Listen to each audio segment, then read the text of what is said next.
ഇപ്പോൾ സമൂഹത്തിലെ ഭൂരിഭാഗം പേരും അഡിക്റ്റഡ് ആണ്. നിങ്ങൾ നേരിടുന്ന അഡിക്ഷൻ എന്താണെന്ന് കമൻറ്റ് ചെയ്യൂ. ഡ്രഗ്സിൻ്റെയോ ആൽക്കഹോളിൻ്റെയോ കാര്യം മാത്രമല്ല ഇവിടെ പറയാൻ പോകുന്നത്. അഡിക്ഷൻ എന്നത് ഇപ്പോൾ ഒരു വ്യക്തികളുടെ ജീവിതത്തിലെ ഒരു ഭാഗമായി തന്നെ മാറിയിട്ടുണ്ട്. നമ്മുടെ ജീവിതത്തിലെ ഓരോ സെക്കൻഡിനെയും സ്റ്റിമുലേറ്റ് ചെയ്തുകൊണ്ടിരിക്കുന്ന തരത്തിലുള്ള കാര്യങ്ങൾ അന്വേഷിക്കുന്നതിൽ തുടങ്ങിയത് അഡിക്ഷനിലേക്ക് എത്തുന്നു. യൂട്യൂബ് വീഡിയോ കാണാതെ മറ്റൊന്നും ചെയ്യാൻ പറ്റാത്ത അവസ്ഥയിലേക്ക് ഒരു അഡിക്ഷൻ നമ്മളെ കൊണ്ടെത്തിച്ചിരിക്കുകയാണ്. ഈ അഡിക്ഷൻസ് ചിലപ്പോൾ നിങ്ങളുടെ ജീവിതം നരകമാക്കി മാറ്റാം. ചില ശീലങ്ങൾക്ക് നമ്മൾ താല്പര്യത്തോടു കൂടിയല്ല ചെയ്യുന്നതെങ്കിൽ പോലും നമ്മളെ ഒരു ഡ്രഗ് അഡിക്റ്റോ ആൽക്കഹോളോ പോൺ അഡിക്റ്റോ ഒക്കെ ആക്കി മാറ്റി നമ്മുടെ ജീവിതത്തെ വലിച്ചിഴക്കാൻ സാധിക്കുന്നതാണ്. ഈ മോശമായ ശീലങ്ങളെ ഉപേക്ഷിക്കുന്നതിലൂടെ നിങ്ങൾ ജീവിതത്തിലെ ഒരുപാട് ഡാർക്കായ പ്രതിസന്ധികളെയാണ് ഉപേക്ഷിക്കുന്നത്. ഇത്തരത്തിലുള്ള ദുശ്ശീലങ്ങളുടെ വരുന്ന പ്രതിസന്ധികൾ നമ്മുടെ ജീവിതത്തിൽ ഒരിക്കലും നല്ല മാറ്റം കൊണ്ടുവരാൻ സഹായിക്കുന്നവരായിരിക്കില്ല. അതുകൊണ്ട് തന്നെ അത് ഒഴിവാക്കാൻ ശ്രമിക്കുന്നതാണ് മികച്ചത്. ഇത്തരത്തിലുള്ള ശീലങ്ങൾ ഒഴിവാക്കുന്നതിലൂടെ നമുക്ക് കൂടുതൽ പ്രൊഡക്റ്റീവും കോൺഫിഡൻറ്റും ആംബീഷ്യസുമായ തരം എൻവയോൺമെൻറ്റ് ലഭിക്കുന്നതാണ്. ഈ അഡിക്ഷൻസൊക്കെ സ്വയം നിർത്താൻ നിങ്ങൾ ശ്രമിച്ചു നോക്കിയിട്ടുണ്ടാകണം. പക്ഷേ ആദ്യത്തെ ദിവസം ഒരു ദിവസം മാത്രമായിരിക്കും നിങ്ങൾക്ക് ഡെഡിക്കേഷൻ ആൻഡ് സിൻസിയറിറ്റിയോട് കൂടി മുന്നോട്ട് കൊണ്ടുപോകാൻ സാധിച്ചിട്ടുണ്ടാവുക. അതിനുശേഷം വീണ്ടും നിങ്ങൾ മാനസിക യുദ്ധത്തിൻ്റെ പിടിയിലായിട്ടുണ്ടാകും. എന്നാൽ ഇന്ന് ഈ വീഡിയോയിലൂടെ നിങ്ങൾക്ക് നിങ്ങളുടെ ജീവിതം നല്ല രീതിയിൽ മുന്നോട്ട് കൊണ്ടുപോകാൻ സഹായിക്കുന്ന തരത്തിലുള്ള കാര്യങ്ങളാണ് പറഞ്ഞു തരാൻ പോകുന്നത്.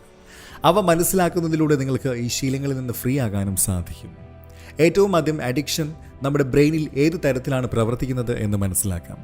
അഡിക്ഷൻ സംഭവിക്കുന്നത് ബ്രെയിനിൻ്റെ റിവാർഡ് സിസ്റ്റത്തിൽ ആണ്.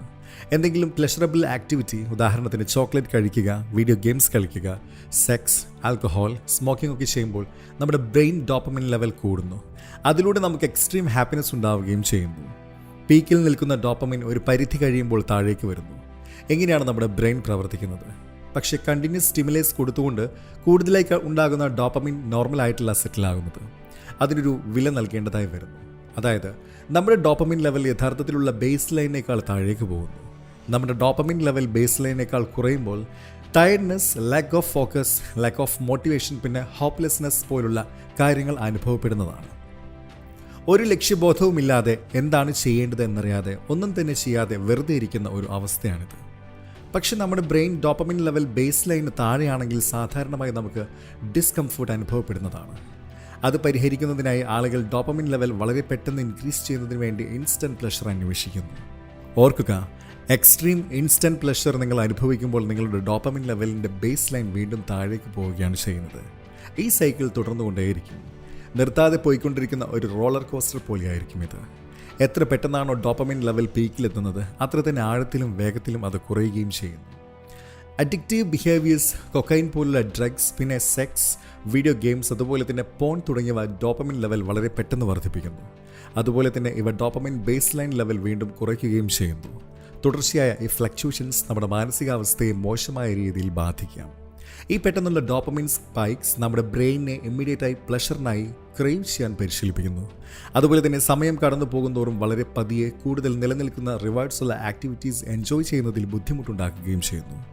ഒരു ഉദാഹരണം പറയുകയാണെങ്കിൽ, പുസ്തകം വായിക്കുമ്പോൾ റാപ്പിഡ് സ്പൈക്സ് ഉണ്ടാക്കുന്ന വീഡിയോ ഗെയിംസിനേക്കാൾ വളരെ പതിയാണ് ഡോപ്പമിൻ റൈസ് ഉണ്ടാകുന്നത്. അതുകൊണ്ട് തന്നെയാണ് നിങ്ങളൊരു വീഡിയോ ഗെയിം അഡിക്റ്റ് ആണെങ്കിൽ നിങ്ങൾക്ക് ഒരു ബുക്കിരുന്ന് വായിക്കാൻ കഴിയാത്തത്. സാധാരണയായി ഇത്തരത്തിലുള്ള കാര്യങ്ങളിൽ നിന്ന് പിന്മാറുക എന്നായിരിക്കും പലരും നിങ്ങളോട് പറയുക.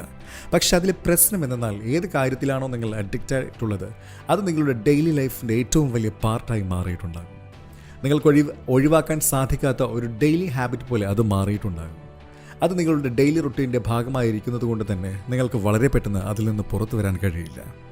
ഇനി എങ്ങനെയുള്ള അഡിക്ഷനിൽ നിന്നും രക്ഷപ്പെടാനുള്ള മാർഗ്ഗങ്ങൾ എന്തൊക്കെയാണെന്ന് മനസ്സിലാക്കാം. Step number 1, self awareness. നിങ്ങൾ ശരിക്കും അഡിക്റ്റഡ് ആണെന്നുള്ളതും അതുപോലെ തന്നെ ആ കാര്യം നിങ്ങളുടെ ജീവിതത്തിൽ ഒരു പ്രശ്നമായി മാറിക്കൊണ്ടിരിക്കുകയാണെന്നുള്ള സെൽഫ് അവെയർനെസ് ആണ് നമുക്ക് ആദ്യമായി വേണ്ടത്. ചില ആൾക്കാർ പറയുന്നത് ഞാൻ വീഡിയോ ഗെയിംസ് കളിക്കുന്നത് റിലാക്സ് ചെയ്യാനും അതുപോലെ തന്നെ ഫ്രണ്ട്സിനോടൊപ്പം സോഷ്യലൈസ് ചെയ്യാനുമാണ് എന്നൊക്കെയാണ്. പക്ഷേ യഥാർത്ഥത്തിൽ ഒരു ദിവസത്തിൽ 8 മണിക്കൂറൊക്കെയാണ് അവർ സ്വന്തം മെൻ്റൽ ഹെൽത്ത് നശിപ്പിച്ചുകൊണ്ട് അവരുടെ മൈക്സിൽ നിലവിളിക്കുന്നത്.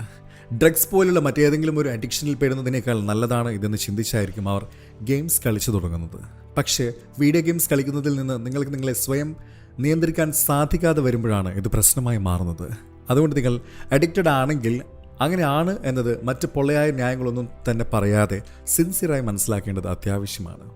Step number 2, find an alternative. Video game കളിക്കുന്ന ഒരാളുടെ ഉദാഹരണം തന്നെ നമുക്ക് ഇവിടെയും എടുക്കാം. ഒരുപാട് സമയം ഗെയിം കളിക്കുന്നതിലൂടെ നമ്മുടെ മനസ്സിലുള്ള വ്യത്യസ്തമായ ആശയങ്ങൾ, പഠിച്ച കാര്യങ്ങൾ തുടങ്ങിയവയ്ക്ക് മറന്നു പോകുന്നതാണ്. ദിവസങ്ങളോളം മുറിയിൽ നിന്ന് പുറത്തിറങ്ങാതെ ഗെയിം കളിക്കുന്നവർ അനുഭവിക്കുന്ന ഒരു പ്രധാനപ്പെട്ട പ്രശ്നമാണിത്. അവരുടെ മനസ്സിൽ വീഡിയോ ഗെയിം അല്ലാതെ മറ്റൊരു ചിന്തയും ഉണ്ടാവുകയില്ല. ഇതിൽ നിന്ന് രക്ഷപ്പെടാനായി ചെയ്യാവുന്ന ഒരു കാര്യമാണ് നിങ്ങളുടെ ശരീരം നല്ല രീതിയിൽ മെച്ചപ്പെടുത്തുക എന്നത്. ബോഡി ഫിറ്റാകുന്നതിന് വേണ്ടി വ്യായാമം ചെയ്യുന്നതിലൂടെ തന്നെ നിങ്ങളുടെ ബ്രെയിനിന് ആരോഗ്യകരമായ അളവിലുള്ള ഡോപ്പമിൻ ലഭിക്കുന്നതാണ്.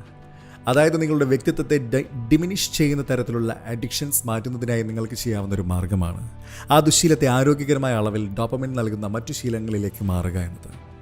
പുസ്തകം വായിക്കുക, യോഗ ചെയ്യുക, കൂട്ടുകാരോടൊത്ത് സമയം ചെലവഴിക്കുക തുടങ്ങിയവയ്ക്ക് നിങ്ങൾക്ക് തിരഞ്ഞെടുക്കാവുന്ന മറ്റു നല്ല ശീലങ്ങളാണ്. പക്ഷേ ഇത് മാത്രം ചെയ്യുന്നതിലൂടെ നിങ്ങൾക്ക് പൂർണ്ണമായും നിങ്ങളുടെ അഡിക്ഷൻസ് ഒഴിവാക്കാൻ സാധിച്ചു എന്ന് വരില്ല. അതിന് നിങ്ങളെ സഹായിക്കുന്ന കാര്യമാണ് step number 3, find an obsession. എത്ര തന്നെ നല്ല ശീലങ്ങൾ ജീവിതത്തിലേക്ക് കൊണ്ടുവന്നതിന് ശേഷവും അഡിക്ഷൻ നിങ്ങളെ അലട്ടുന്നുണ്ടെങ്കിൽ നിങ്ങൾ ചെയ്യേണ്ട ഒരു പ്രധാനപ്പെട്ട കാര്യമാണ് ജീവിത ലക്ഷ്യങ്ങൾ ഉണ്ടാക്കുക എന്നത്. നിങ്ങളുടെ ജീവിതത്തിൽ നിങ്ങൾക്ക് ഒരുപാട് സന്തോഷം നൽകുന്ന ഒരു കാര്യമുണ്ടാവും. അതെന്താണെന്ന് കണ്ടെത്തുക. അതിനുവേണ്ടി നിങ്ങൾ കഠിനമായി പ്രയത്നിക്കുക. പിന്നീട് നിങ്ങളുടെ മനസ്സിലെ ഒരു പ്രധാനപ്പെട്ട ഭാഗം ഈ പറഞ്ഞ ലക്ഷ്യം നേടുന്നതിന് വേണ്ടി പ്രയത്നിച്ചു കൊണ്ടിരിക്കുന്ന ഒന്നായിരിക്കും. അങ്ങനെ നിങ്ങളുടെ അഡിക്ഷൻ പതിയെ പതിയെ മനസ്സിൽ നിന്നും മാറ്റാവുന്നതാണ്. നിങ്ങൾ പ്രധാനപ്പെട്ട മറ്റു കാര്യങ്ങളെക്കുറിച്ച് ചിന്തിക്കുമ്പോൾ നിങ്ങളുടെ മനസ്സിൽ നിന്ന് തനിയെ ഈ ചിന്തകൾ അകന്നു പോകുന്നതാണ്. അതുകൊണ്ട് തന്നെ ആദ്യമേ ഞാൻ ഒരിക്കലും എൻ്റെ ദുശ്ശീലത്തെപ്പറ്റി ചിന്തിക്കില്ല എന്ന് ചിന്തിച്ച് നിങ്ങളുടെ മനസ്സിനെ കുളിപ്പിക്കരുത്. അത് നിങ്ങളെ വീണ്ടും അഡിക്റ്റഡ് ഹാബിറ്റ് ചെയ്യാൻ പ്രേരിപ്പിച്ചു എന്ന് വരാം. അങ്ങനെ നിങ്ങളുടെ മനസ്സിൽ വീണ്ടും അത് ചെയ്യാനുള്ള ഒരു താല്പര്യം ഉണ്ടാവുകയാണെങ്കിൽ ഹാപ്പി മെമ്മറീസിനെ പറ്റിയൊക്കെ ആലോചിക്കുക. തീർച്ചയായും അത് നിങ്ങളെ സഹായിക്കുന്നതാണ്. Step number 4, improve your mental health. ഈ പറഞ്ഞ കാര്യങ്ങളൊക്കെ പിന്തുടരുമ്പോഴും ചിലപ്പോൾ നിങ്ങളുടെ മനസ്സിൽ ഒരുപാട് വിഷമങ്ങളൊക്കെ ഉണ്ടായേക്കാം. അവയൊക്കെ നല്ല രീതിയിൽ നേരിടുന്നതിന് വേണ്ടി നല്ല മാനസികാരോഗ്യം ഉണ്ടാവേണ്ടത് അത്യാവശ്യമാണ്. അതിനുവേണ്ടി നിങ്ങളുടെ മനസ്സിന് സമാധാനം തരുന്ന കാര്യങ്ങൾ, അതായത് മെഡിറ്റേഷൻ ചെയ്യാം, അതുപോലെ മറ്റുള്ളവരോട് കൈൻഡായി പെരുമാറുകയൊക്കെ ചെയ്യാം. എന്തായാലും നിങ്ങളുടെ മെൻ്റൽ ഹെൽത്ത് ഇംപ്രൂവ് ചെയ്യാൻ സഹായിക്കുന്ന കാര്യങ്ങൾ ചെയ്യുക. ഇവയൊക്കെയാണ് നിങ്ങളെ വ്യത്യസ്ത തരം അഡിക്ഷൻസിൽ നിന്നും മുക്തമാക്കുന്നതിന് സഹായിക്കുന്ന മാർഗ്ഗങ്ങൾ. തീർച്ചയായും പിന്തുടർന്ന് നോക്കുക. നിങ്ങൾക്ക് തീർച്ചയായും സ്വയം മാറ്റം കൊണ്ടുവരാൻ സാധിക്കുന്നതാണ്. വീഡിയോ ഇഷ്ടമായെന്ന് കരുതുന്നു. Thank you so much.